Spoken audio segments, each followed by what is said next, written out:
Després de jubilar-se com a agricultor, Paco es va quedar sense saber què fer amb les seues 15 hectàrees de cultiu. Això que ara ho he alquilat, doncs a mi me se va quedar que no podia cultivar-ho. Manuel buscava horta per ampliar la seva producció. Encisam, coliflor, bròquil, en altres finques també tinc carxofa.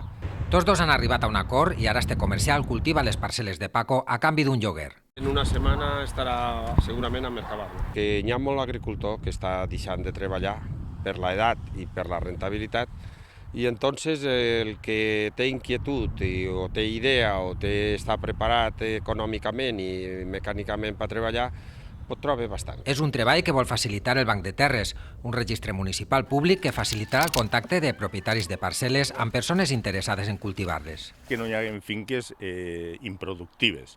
Hi ha gent que necessita, a lo millor, millorar una miqueta l'economia i podries plantar-les, sembrar-les i fer que aquesta finca treballara.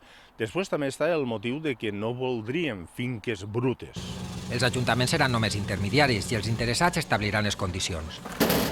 Poblacions agrícoles com Benicarló, La Jana o Càlig estan creant els seus bancs de terres locals. Quan estiguen tots en funcionament, es farà un banc de terres a nivell comarcal.